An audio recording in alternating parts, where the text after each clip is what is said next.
Prologue. The land around a small Stedholt south of Alera Imperia, once peaceful, now lies under the shadow of the Vord invasion. The Croach, a deadly growth created by the Vord, spreads across the land, yet the Stedholt remains green, thriving despite the surrounding devastation. Invidia Aquitaine, infected with a parasitic creature from the Vord, hides in the shadows, reflecting on her grim survival after being saved by the Vord Queen.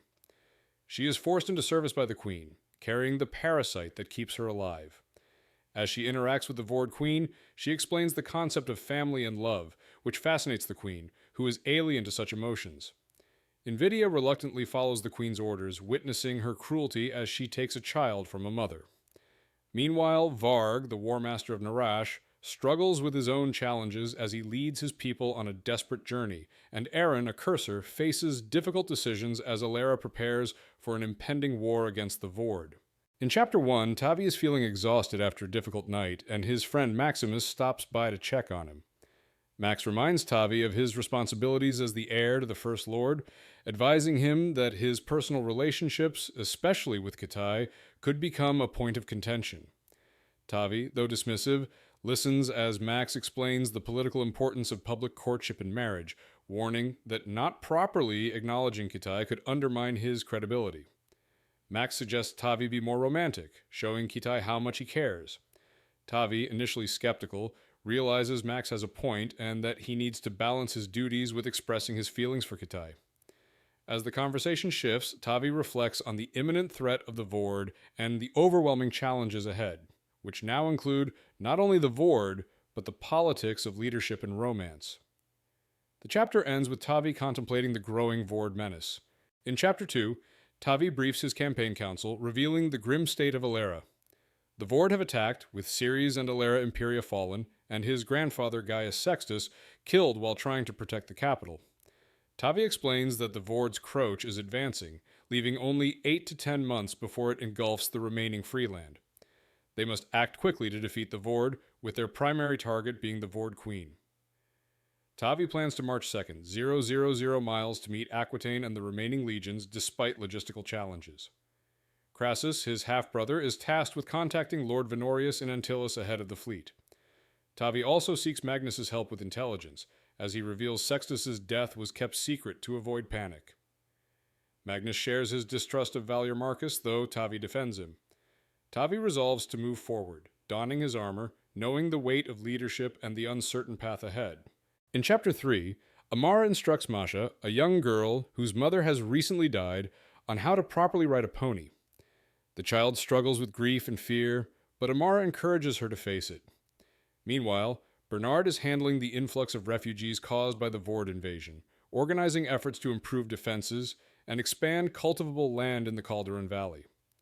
Despite the ongoing crisis, the Senate is still embroiled in political games, with Senator Valerius challenging the legitimacy of Tavi's marriage. Amara expresses frustration over the situation, but Bernard reminds her that these politicians are in denial about the seriousness of the Vord threat. As Amara watches Masha begin to smile again, she finds some hope amidst the chaos. Bernard and Amara discuss strategies for swaying senators and protecting the crown, while Amara contemplates her role in raising Masha and the weight of her actions. In Chapter 4, Valier Marcus leads the first Aleran Legion's camp construction, pushing his men hard to establish fortifications before the Vord attack. Despite their grumbling, the Legion and the Canim are working together to set up camp in a strategic position between Antyllus and the incoming Vord. Marcus reflects on the differences between Captain Octavian and his grandfather Sextus, who commanded with political skill but never led in battle.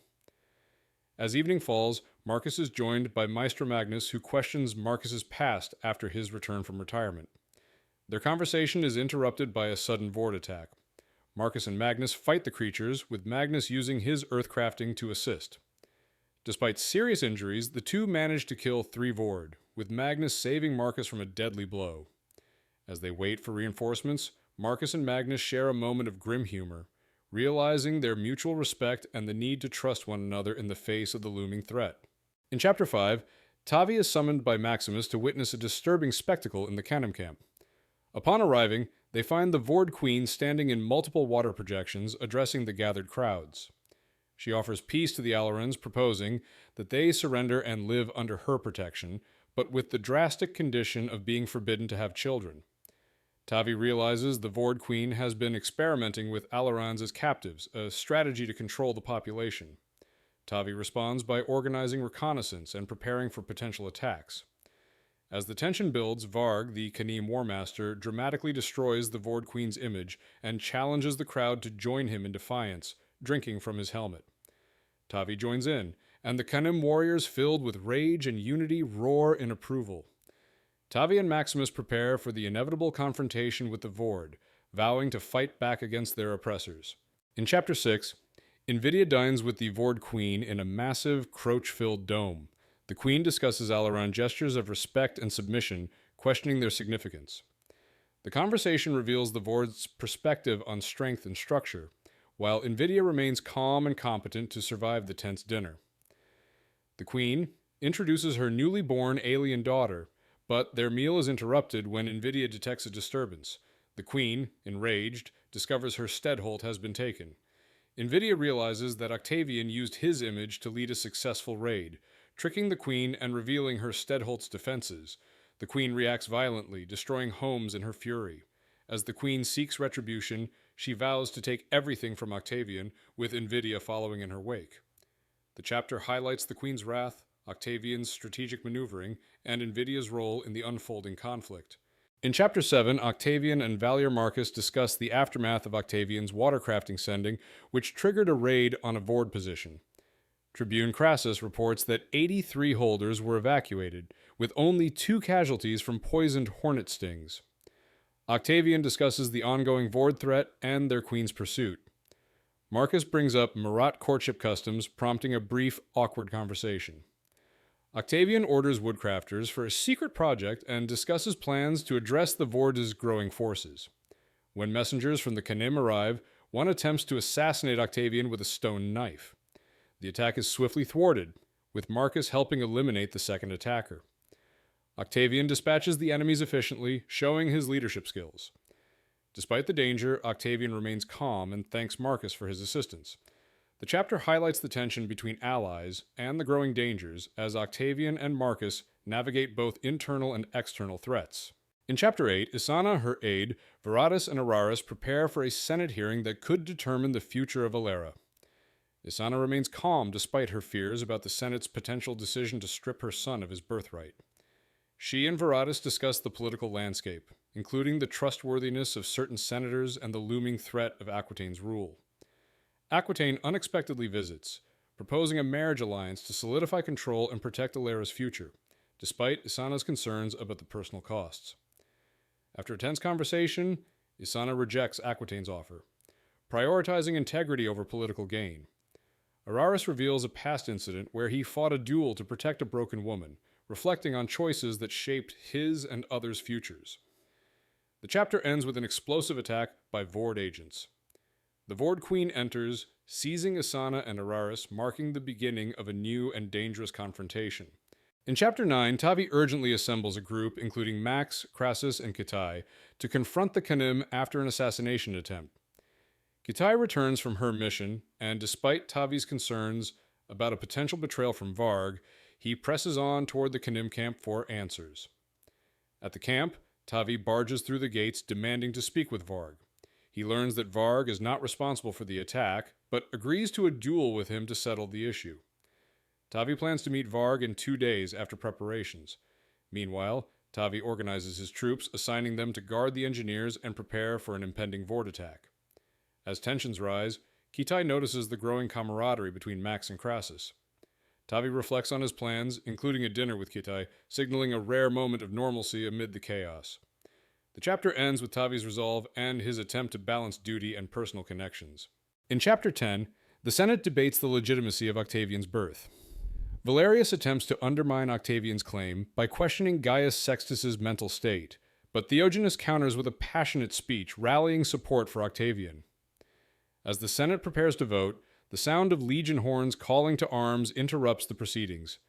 Amara and Bernard, sensing the impending danger, prepare to act. Veratus arrives, distressed, revealing that Isana and Araris have been kidnapped. The chapter concludes with Amara and Varatus flying off to investigate while Bernard heads toward the Legion, all amid the increasing urgency of the horns blaring throughout the city. In Chapter 11, Tavi stands in his command tent discussing the dangerous consequences of his planned actions with Alera, a powerful fury. Alera warns him that his actions could set into motion cycles that may result in the slow freezing of the world, but Tavi argues that the vord threat is more immediate. Alera reveals that her form is dying, a result of the vord invasion, and that her dissolution will lead to chaos across the realm, with wild furies and unstable weather patterns. Tavi learns of Alera's origins and her connection to the House of Gaius, which was built on strength and violence. She emphasizes that the vord will destroy everything unless Alera's people become as ruthless as their ancestors. Tavi acknowledges the need for tough choices and sacrifices, pledging to do what is necessary to protect his people, despite the cost. He struggles with the weight of leadership and the bloodshed it may require. In Chapter 12, Amara and Lady Varatus arrive at the Forward Command Center in Riva, where tensions are high as various factions gather. After a tense encounter with a nervous Placidin lord, they learn that Lady Isana has been abducted from her quarters. Lady Placida and her husband discuss the possible motives, suspecting political reasons, but the situation remains unclear. Amara and Varatus attempt to gather information, but they are blocked from entering the command tent. Instead, they approach Sir Aaron, a key intelligence agent, who reveals that the Vord are likely behind the abduction and that they have advanced rapidly by repairing the causeways. Aaron, though weary, agrees to help them, revealing that he has the authority to deploy skilled individuals for critical missions. He takes them to a group of mercenaries known as the Windwolves, led by Aldrich. Amara recruits them for a rescue mission to retrieve Lady Isana. In Chapter 13, Tavi and Kitai share a meal in a quiet, intimate setting where Kitai uses subtle earthcrafting to play with Tavi's emotions. Despite the flirtatious atmosphere, Kitai grows serious and warns Tavi about the Vord's ability to destroy him from within through fear and despair. Tavi admits his concern for her safety, but Kitai reassures him that death is a natural part of life and not unique to the Vord threat. The moment is interrupted when a messenger brings alarming news. Riva is under attack, and the Vord's interference has ended the communication prematurely. Tavi quickly decides to accelerate their departure plans and moves to prepare his troops. He discusses the Canim with a suspicious centurion, convincing him to trust the allies despite their brutal nature. As the night grows colder, a violent wind heralds a new threat, and Tavi prepares to act, signaling the start of the defense of the realm. In Chapter 14, Valier Marcus detects he's being followed and confronts Magnus, a former cursor, who expresses concern about Marcus's mysterious skills and true identity. Marcus avoids revealing his secret, but continues to deal with the suspicion surrounding him. After the tense exchange, Marcus returns to his tent, only to be surprised by the presence of Shah, a Canim hunter, who brings crucial information. Shah reveals that the Canim blood speakers have become dangerous, with some turning to blood magic using others' blood, leading to the attempt on Octavian's life. Shah suggests Octavian should ignore this threat to weaken the blood speaker's influence. Later, Marcus is stunned by Octavian's plan to travel swiftly using newly modified ships designed to sail over ice, aided by the Icemen who are collaborating with Octavian. Marcus struggles with the implications of this unorthodox alliance, but Octavian defends his actions, saying it was necessary to gain the Icemen's help to protect the realm. In Chapter 15, Isana, bound and hooded, is kidnapped by her captors and taken through the air. Despite her fear, she uses her watercrafting abilities to sense the emotions of her captors and learns they are likely collared slaves.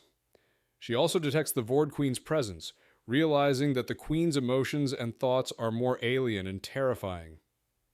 Upon landing, Isana is brought into a cavern covered in the Vord's croach. She is confronted by the Vord Queen, who bears an unsettling resemblance to Kitai and Isana's deceased sister, Alia. The Queen attempts to probe Isana's mind, but is frustrated when Isana resists. The Queen threatens Araris, sinking him into the croach, but Isana promises to answer the Queen's questions to prevent his suffering. Eventually, Isana is allowed to approach Araris, though the Queen warns her against attempting to escape. The Queen acknowledges Isana's determination and leaves her with a chilling reminder. In Chapter 16, Amara observes the battle against the Vord from the air. The Vord approach like a wave of destruction, contrasting with the Aleran Legion's fiery, illuminated lines. The Aleran forces initiate a deadly furycrafting assault where thousands of small firecrafts create a barrier, incinerating tens of thousands of vord. Despite the initial devastation, the vord push through, absorbing the flames with their bodies. As the battle intensifies, Amara and Varatus notice a dangerous new threat. The vord have harnessed feral furies, wild, aggressive elemental creatures, and are using them to break through the Aleran defenses. Amara orders Aldrich and the Windwolves to return to Riva for defense, while she plans to warn Aquitaine about the new danger.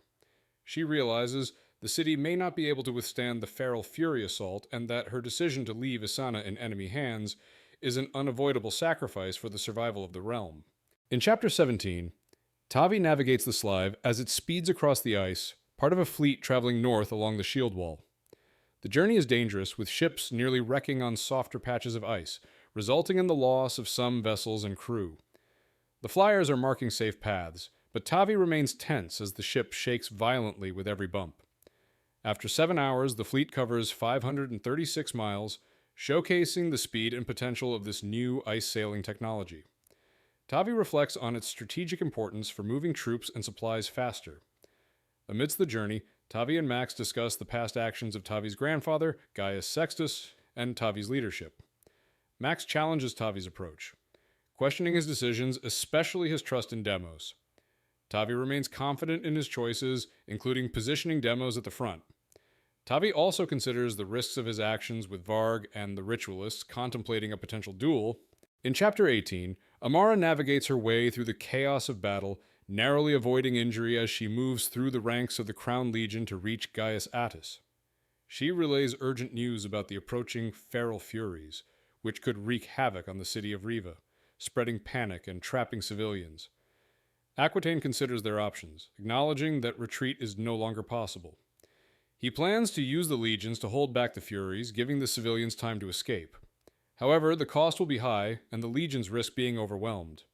Amara reveals that her husband, Octavian, had fortified the Calderon Valley as a potential refuge. Aquitaine agrees to use it, but he remains conflicted, aware that revealing his position would make him a target.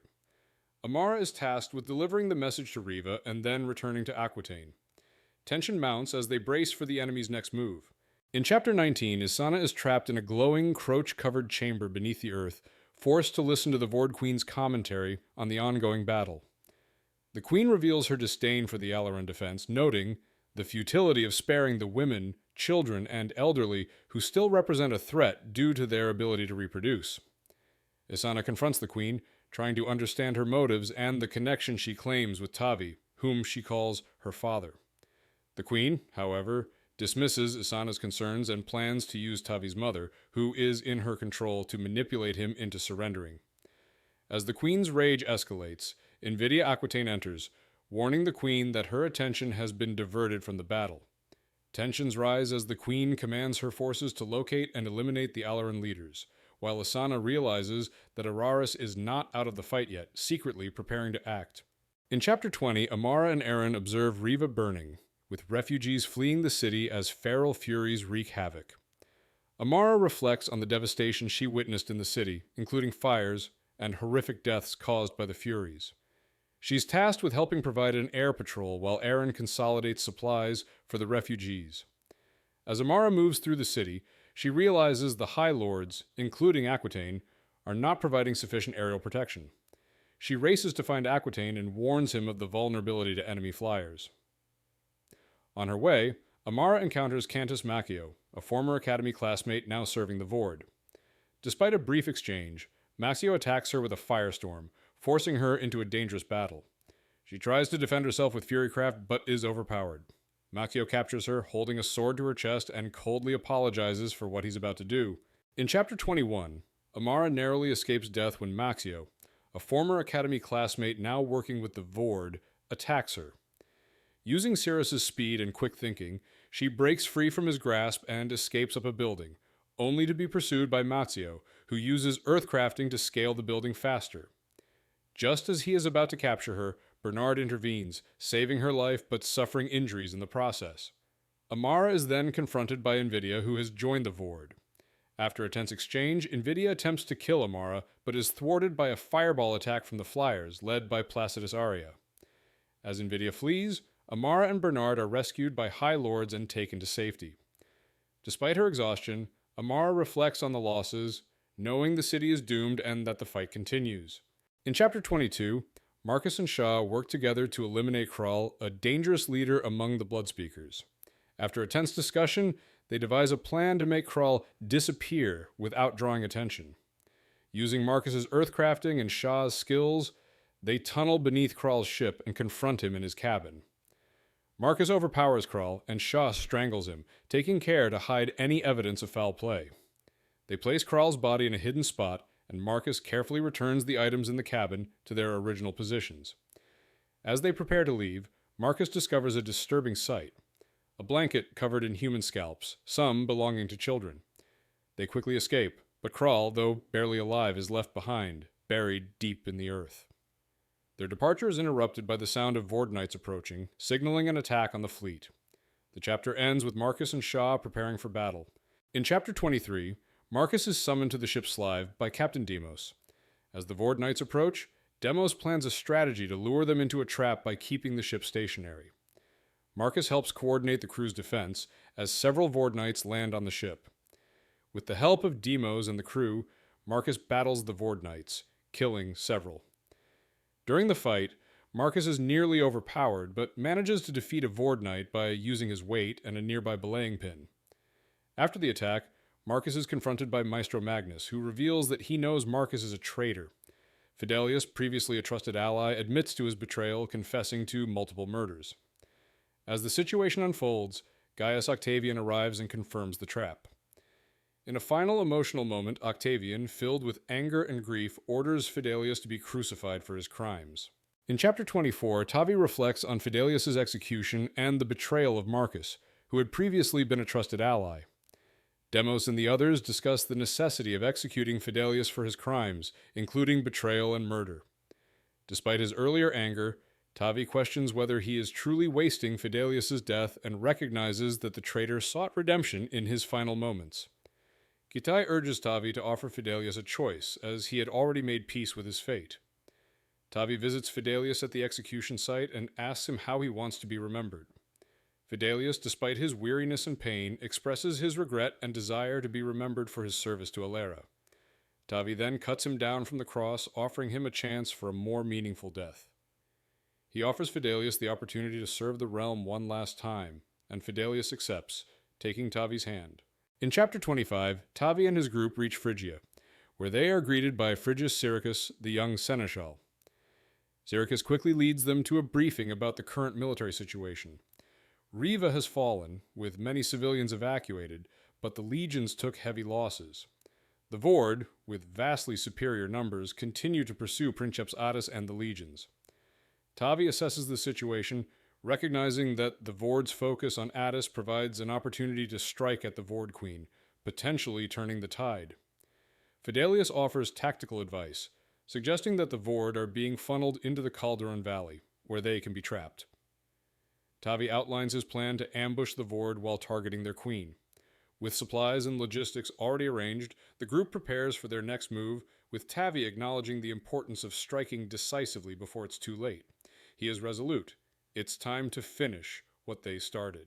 In Chapter 26, Sir Aaron navigates the difficult journey to the Calderon Valley, overseeing the supply column amidst a slow-moving retreat. The column is plagued by refugees, sick from the rain and lack of food, while combat rages at the rear. Aaron converses with Countess Amara and Count Calderon about the fate of Isana, offering hope that she might still be alive. Tensions rise as they approach the Calderon Valley, and Vord warriors attack the column, creating chaos among the refugees. Aaron leads the defense, organizing the wagons into a protective circle while fending off the Vord. Just as the situation seems dire, a massive black gargant ridden by a massive Marat crashes into the Vord ranks, scattering them. The gargant forces are revealed to number in the thousands, providing a significant reinforcement and turning the tide of battle.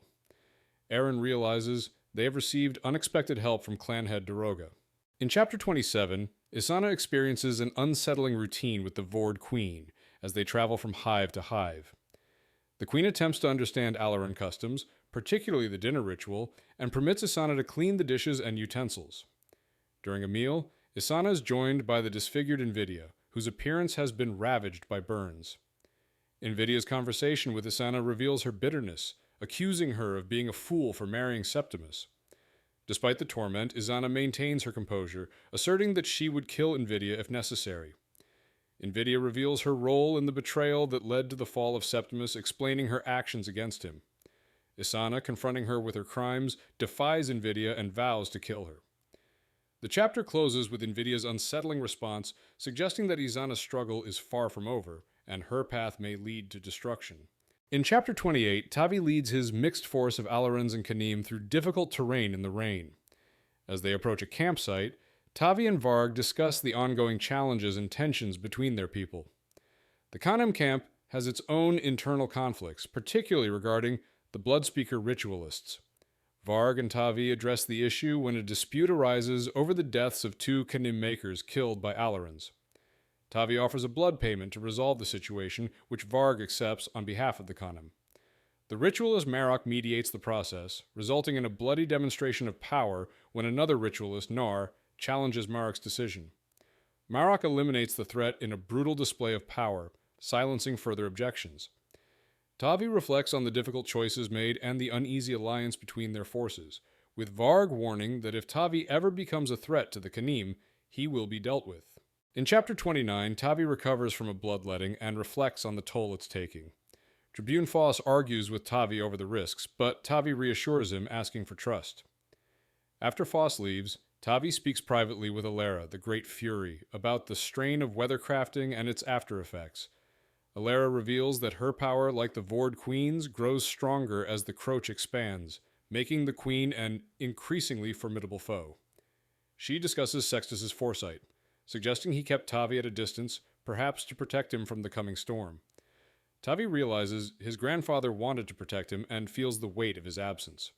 Alera offers her support, acknowledging Tavi's growth but warning that he isn't ready for what's to come. She encourages him to rest, as he will need all his strength for the challenges ahead. Tavi is left with lingering thoughts of his grandfather's protective instincts. In Chapter 30, Amara faces resistance from Sir Saragus, a young knight who refuses to allow Daroga, the Marat clan head, into the princeps command tent. Amara confronts Saragus, using her influence and a forceful display of strength to assert Daroga's importance in the planning. After knocking Saragus unconscious, Amara gains permission for Daroga to attend the meeting. Inside the tent, Princeps Addis acknowledges Daroga's assistance in saving many lives and welcomes his support in the ongoing battle. Addis, despite the tense atmosphere, promises Daroga his cooperation. The meeting shifts to discussing the defense of the Calderon Valley, with Amara presenting detailed plans for the 3 defensive walls, which were constructed with the help of hidden resources. Senator Valerius questions the legality of the fortifications, but Antilles Raucus and Lord Placidus swiftly shut him down. Amara proceeds with her briefing, focused on the defense strategy. In Chapter 31, Gaius Octavian's forces, along with their Canim allies, prepare to assault the Vord-occupied city of Riva. Using a storm of mist and lightning to conceal their numbers, they surprise the enemy. Octavian explains the strategy to Fidelius. The attack on Riva serves to test their forces in battle and prevent Vord reinforcements from emerging behind them. As the battle progresses, Octavian confidently announces his intent to take down Riva's heavily fortified gates without siege equipment, relying on his furycraft. Fidelius expresses concern, but Octavian believes his power is sufficient to break through. Meanwhile, Kitai, the Marat ambassador, reveals her own ability to use furycraft, surprising Fidelius. The battle with the Vord is intense but brief, with the Canim warriors quickly overwhelming the enemy.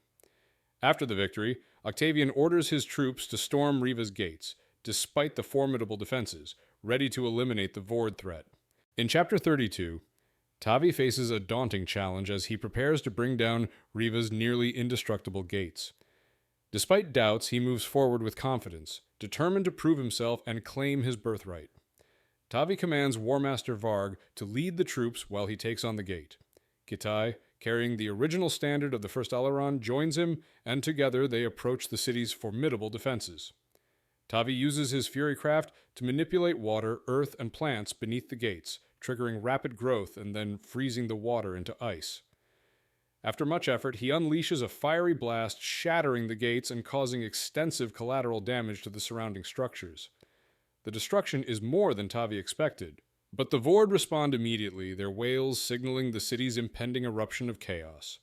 Tavi, with his sword still ablaze, braces for the battle to come. In Chapter 33, Tavi faces a critical moment in the battle against the vord as he attempts to breach Riva's heavily fortified gates. With Kitai at his side, Tavi demonstrates his growing furycraft abilities, shattering the gates using water, plants, and fire. He and Kitai fend off several waves of vord mantis forms and arrow wasps, with Tavi using his fire and wind to defend them. As the battle intensifies, Tavi signals for Crassus and the Legion to press forward, and the Canim warriors, led by Varg, charge through to crush the vord. Tavi orders Crassus to destroy any vord food supply and croach nests. After the battle, Tavi reflects on the weight of his responsibilities, while Kitai teases him for his reluctance to accept that the burden was always on his shoulders. They share a moment of intimacy before Kitai challenges him to a race, which Tavi eagerly accepts. In Chapter 34, Isana is awakened by a strange vord cry and listens as the vord queen discusses the situation with Invidia. The queen reveals that her progenitors, possibly the junior queens, have arrived, and she is forced to sacrifice some warriors by feeding them to the rest of the horde. Invidia expresses concerns about the lack of food supplies, but the queen insists that breaking the Alerans in the valley is her priority. The queen offers Invidia a deal to govern Alera's freemen if she survives the conflict, acknowledging the mutually beneficial partnership. Isana watches a vision of her son, Tavi, triumphing over the vord forces and breaking through Riva's gates. Despite her pride and worry, Isana remains composed. The queen reveals her own struggle with creating new queens, explaining that her forces in Kenia will eventually overrun her. Isana, moved by the queen's sorrow, quietly leaves feeling conflicted about the creature's pain. In Chapter 35, Amara and the Aleran forces prepare for the vord assault on the Calderon Valley. Tensions rise as the vord advance, and the Alerans, fully prepared, stand ready. Bernard and Riva discuss the defenses, while Amara recalls the months of preparation. The vord's strategy includes massive numbers of mantis-form warriors, as well as a potential second force of flyers or prisoners, hinting at new threats. As the vord approach, their silent, coordinated advance is like a shadow sweeping across the land, unsettling the Alerans. Despite this, the Alerans, led by Bernard and Giraldi, draw their swords in unified readiness. Amara, feeling the weight of the moment, leads a defiant cry, Alera, which is echoed by the entire army. The vord respond with a deafening shriek and the battle begins, signaling the final confrontation of the war. In Chapter 36, the Alerans engage the vord in a desperate battle as the enemy swarms over the Calderon Valley's first wall. The Alerans unleash a volley of fire javelins created through fury-crafted glass spheres, causing massive disarray in the vord ranks. Despite this, the vord continue their assault, climbing the wall with relentless pressure. Aaron and Lord Graham coordinate a counterstroke, preparing for the critical moment when the Alerans will deploy a devastating attack. As the vord gain the wall, Aaron's quick thinking and a bit of luck allow him to kill one vord, but he is severely wounded. Meanwhile, Graham signals for a fiery trap to be triggered beneath the vord's ranks. The earth erupts in a massive explosion of flame, decimating the vord forces. While the Alerans hold their ground, Aaron reflects on the high cost of the battle and the uncertainty of their victory.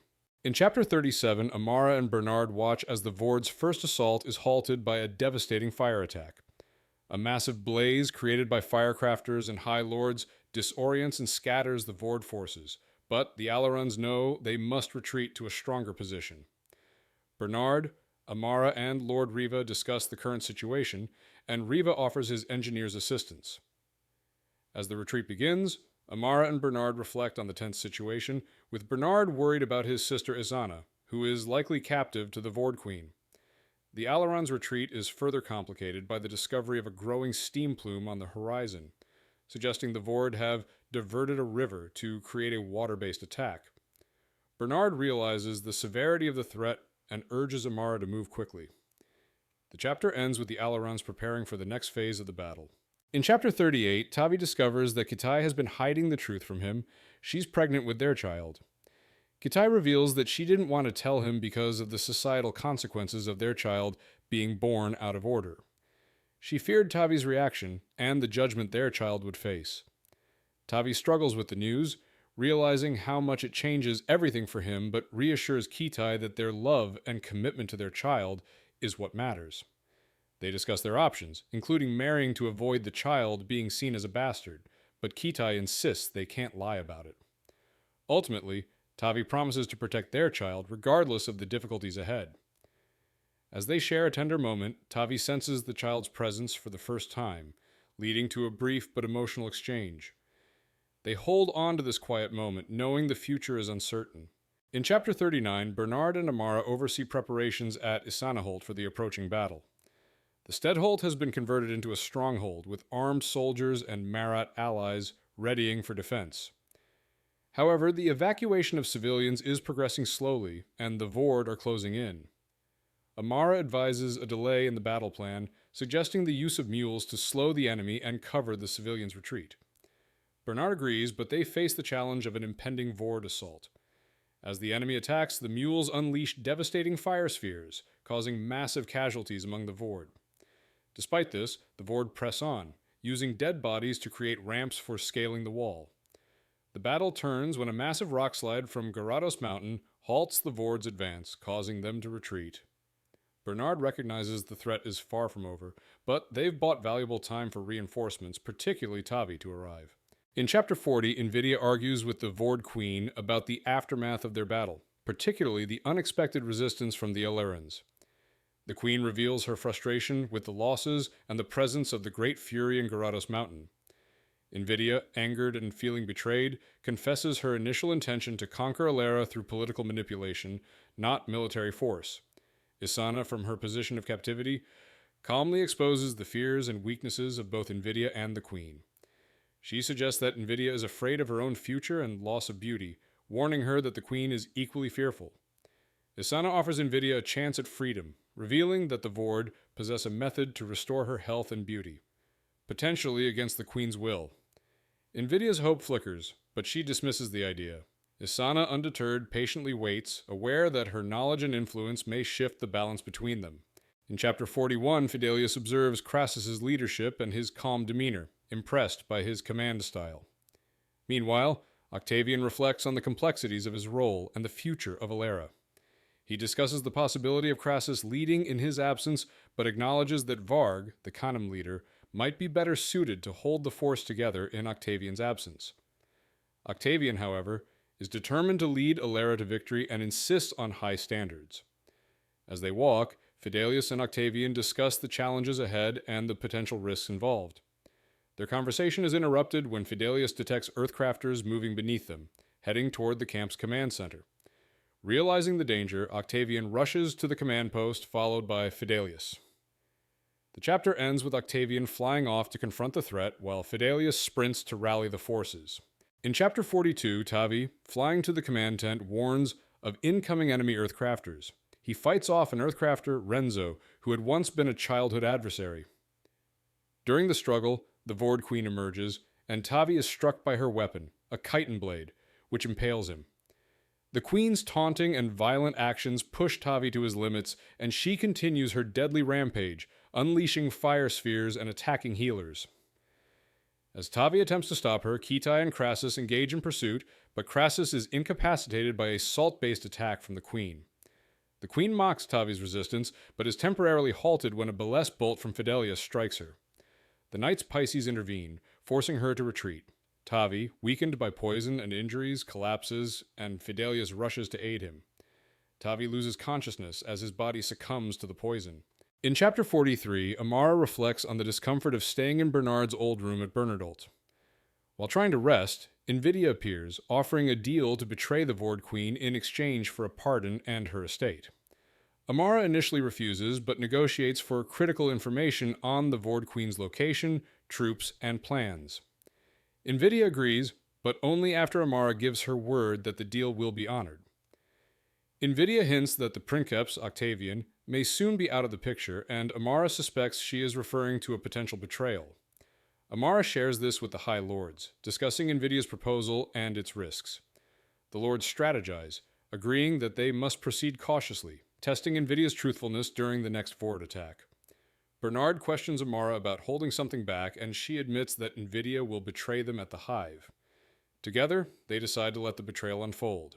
In Chapter 44, Tavi wakes up in a healer's tent, recovering from his injuries after the Vord Queen's attack. Maximus and Crassus are also injured, but in less critical condition.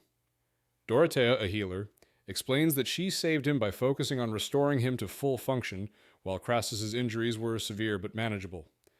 Tavi reflects on his responsibility, the losses, and the fear that haunts him. Alera, a great fury, appears, offering wisdom about leadership and responsibility. She assures Tavi that his fallibility makes him a good man, and that the Queen's attack was an effort to weaken him out of fear, not kill him. Tavi decides to take action, instructing the legions to break camp and move toward Calderon before the Vord Queen can regroup. He motivates his soldiers, emphasizing speed and urgency, preparing them for a critical attack on the Queen. In Chapter 45, the Vord attack as predicted by Invidia, assaulting the walls with overwhelming numbers. Despite fierce resistance, including fire spheres and archery, the Vord relentlessly press forward. Amara and Bernard direct the defense, but it becomes clear that the Vord are pushing harder than before. The mules unleash devastating fire volleys, while aerial attacks by Knights Eris engage the enemy in the skies. However, the real threat is the arrival of massive Vord bulks, enormous creatures that could crush the walls. Amara, Bernard, and the commanders struggle to find a way to stop them. Riva arrives and uses watercrafting to soften the ground, causing the bulks to slip.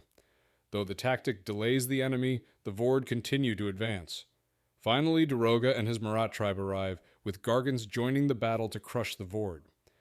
Amara, reflecting on Invidia's truth, considers the possibility that she may be able to help end the war. In Chapter 46, Amara speaks with Princeps Attis, who is dying, about the likelihood of Invidia betraying them. Amara acknowledges that Invidia's betrayal is probable, but sees no other choice but to proceed with their plan, which offers the best chance to confront the Vord Queen. Attis, though weak, agrees with her assessment. After his death, Amara prepares for the critical mission ahead. Meanwhile, Fidelius and Durius lead their troops on a grueling march to Garrison, where they continue to press forward despite exhaustion and doubt. A soldier questions the validity of the mission, but Durius silences him, asserting that they must push on. As the battle for the fortress intensifies, Isana observes the Vord Queen's plans to overcome Garrison, while Invidia, despite her treachery, proves useful in revealing the enemy's tactics. The chapter ends with Tavi, Kitai, and their forces nearing Garrison, poised for a final confrontation with the Vord.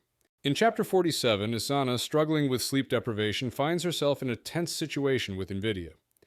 Invidia warns her that if she doesn't provide the cure, neither she nor Araris will survive. Despite her distrust, Isana gives Invidia the location of a mushroom with healing properties found within the Queen's hive.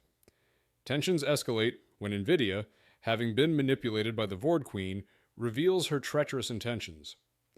A battle erupts as Invidia's attempt to save herself leads to chaos. The Vord Queen, revealed to be much more powerful than anticipated, easily defeats High Lords Phrygius and Antyllus and strikes down several allies. Isana realizes that the true Vord Queen was never killed, but used Invidia to bait a trap. Invidia is confronted with her betrayal, but ultimately succumbs to the Queen's influence, agreeing to take up a weapon and kill those who stand in her way, sealing her fate. In Chapter 48, Aaron and Count Calderon have a tense conversation about Aaron's manipulation of Lord Aquitaine's death and the forgery of orders. Despite the betrayal, Calderon decides to keep Aaron around, assigning him back to his duties. The battle intensifies as the Vord's forces press against the walls of Garrison, and the defenders are running low on fire spheres for their mules. Bernard reveals the Vord's upcoming flanking attack and orders reinforcements to bolster the western defense, relying on the Marat cavalry to hold the bluffs. As the battle rages, it becomes clear that the Vord have deployed enormous Vord bulks, massive creatures that could devastate the defenses. Bernard orders the troops to slow them down, knowing they may not be able to destroy them. The chapter ends with a sense of urgency as the true scale of the attack unfolds, and Bernard hints at a deeper strategy in play. In Chapter 49, Gaius Octavian and his commanders prepare for a high-risk strike against the Vord's reserves at Aricult. Octavian explains the plan. With over 1 million Vord forces hibernating nearby, they aim to attack and eliminate the reserves to weaken the enemy, while Octavian will personally pursue the Vord Queen. Fidelius is assigned to lead in Octavian's absence, with Varg as his second. As they approach Aracolt, Tavi and Kitai scout the area, discovering the queen's presence inside a barn surrounded by Vord warriors. Despite Kitai's frustration, Tavi refuses to attack, choosing caution over immediate action. The chapter ends with Tavi expressing his desire for Kitai to become his mate, promising that the two will face the Vord queen together. They return to the host, ready to move forward with the attack. Tavi gives the signal, and the battle preparations begin. In Chapter 50, Amara kills Invidia, her betrayal ultimately leading to her death by Amara's hand with a bone spear and a stone knife. The Vord queen expresses annoyance but acknowledges Invidia's usefulness. Amara taunts the queen as they prepare to clash, and Isana assists Arya in healing her injuries. The queen calls upon a swarm of wasps to attack Amara and Arya, incapacitating them both. In a shocking turn, Alerans appears, now transformed into a being of living metal, and deflects the wasp attacks with ease. As he confronts the Vord queen, their battle intensifies, and Alerans endures great pain from the queen's ice-based attack. Despite his resilience, the queen lands a blow, causing him to collapse in agony. She offers Isana a chance to live if she agrees to cooperate, but Isana refuses. Suddenly, Gaius Octavian arrives, signaling the beginning of an epic confrontation as the queen orders the death of all present. In Chapter 51, Tavi and Kitai lead an aerial attack with the first Alerans knights as ground forces assault a ruined steadholt filled with sleeping Vord. As they engage, the Vord queen awakens and flies into the battle. Tavi uses windcrafting to neutralize her voice temporarily, but the queen retaliates with fierce agility and the battle intensifies. Kitai and Tavi trade firecrafting blows with the queen, but she dodges and forces them into difficult circumstances. The queen attempts to escape, and Tavi orders Sir Canim and his knights to hold off incoming Vord knights. Kitai is struck by the queen, and Tavi catches her mid-fall before continuing the fight. Meanwhile, Alerans, now with metallic skin, fights off the Vord and suggests using a stone to signal their rescuers. He sacrifices himself to deliver the stone to the surface. The Legion's trumpets and firecrafting sound in the distance, signaling reinforcements, but the Vord swarm quickly reappears. In Chapter 52, Fidelius leads the legions toward the ruined steadholt under a misty shroud created by Canim ritualists. The troops face light resistance as they charge, but an alien, bone-chilling shriek signals the Vord queen's arrival. Aerial forces, led by Gaius Octavian, engage the queen, while Fidelius directs infantry and cavalry into the steadholt. Inside, the battlecrows fight fiercely, with Marat using blood magic to disperse the Vord attacking the free Aleran. Aurarus Valerian, now in a metal-crafted form, cuts down several Vord with deadly efficiency, aiding the battlecrows in their advance toward the barn. Aurarus sends a signal flare to call for support, as wounded leaders are trapped in the hive. Octavian arrives with Kitai, severely injured, and Fidelius organizes the defense against an incoming Vord assault. With around 40,000 enemy troops inbound, Fidelius prepares for a dire confrontation as Octavian's strategy begins to falter. In Chapter 53, Count Calderon and Aaron face the daunting presence of two Vord bulks, colossal enemies threatening their forces. Bernard reveals that the queen has escaped, complicating their efforts. He readies a powerful war bow and shoots a specialized arrow into the mouth of one Vord bulk, causing it to stagger and die from the internal explosion. As the Vord bulk falls, the legions and Canim continue their assault on the creatures, but the second Vord bulk remains a dire threat. Bernard, exhausted and lacking more ammunition, acknowledges that without reinforcements the battle may be lost. Meanwhile, inside the hive, Isana takes up a dueling sword and uses watercrafting to protect the wounded from Vord warriors. Aurarus Valerian arrives to assist, dispatching the remaining Vord and preparing to evacuate the survivors. As Isana inquires about her son, a terrifying scream from above signals that Tavi is confronting the Vord queen in battle. In Chapter 54, Tavi battles the Vord queen, narrowly avoiding her powerful sword strikes and turbulent windstream. The queen intensifies her attack, but Tavi counters with rapid fire spheres, pushing her back momentarily. As the queen is overwhelmed by Canim horrors, Tavi uses the opportunity to bombard her with more firecrafting, severely damaging her. However, the queen escapes, using her windcrafting to veil herself and slow her fall. Tavi pursues her through the mist, engaging her in a high-speed aerial duel. Despite the queen's resilience, Tavi notices her slowing down due to her injuries. He takes advantage of the situation, increasing his speed and maneuvering to outpace her. With the Calderon Valley below him and the battlefield in full swing, Tavi taunts the queen, using his wits and determination to stay one step ahead as he leads her toward the peak of Garados, setting the stage for the next phase of the fight. In Chapter 55, Fidelius leads the first Aleran through chaos, managing his fragmented forces as they prepare to defend the Steadholt against the Vord. With the Free Aleran on the flanks and the Windwolves on standby, the battle intensifies. Vord forces relentlessly assault the Aleran lines, causing casualties and the Free Aleran Knights. Eris battle Vord Knights in the sky. Isana and her companions, including Aldrich X Gladius and Araris Valerian, attempt to assist but are limited by the overwhelming enemy presence.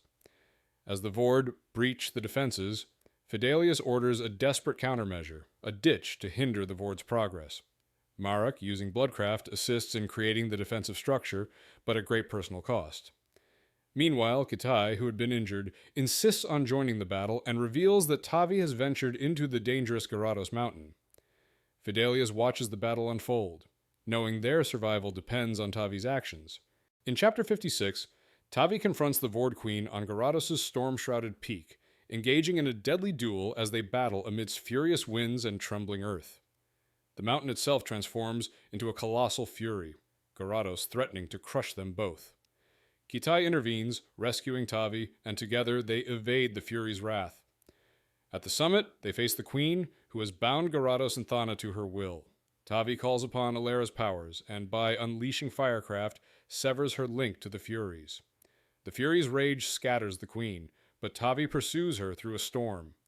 In a final clash at the memorial of Princeps Sextus, Tavi strikes the Queen down, ending the Vord War with her death. In Chapter 57, Fidelius struggles to manage the chaos of battle, with the overwhelming Vord forces threatening to crush them. As rain intensifies, he orders Isana to fill a trench with water to slow the Vord, which she accomplishes using her watercrafting. The Vord are temporarily halted, and the warriors regain their strength. The Canim cavalry, including Targa, launch a devastating assault, smashing through the Vord with brutal efficiency. Isana witnesses this and expresses relief, realizing Tavi has defeated the Vord Queen. Meanwhile, in the north, Lord Sirius sacrifices himself, destroying a Vord bulk with his final attack, protecting the fortress. The battle continues, but the Vord's unity starts to unravel, and their forces begin to turn on each other. Eventually, Fidelius and Count Calderon recognize that the Vord are breaking, and Aaron, overwhelmed by emotion, realizes the war may be over. The realm has survived, thanks to the sacrifices made.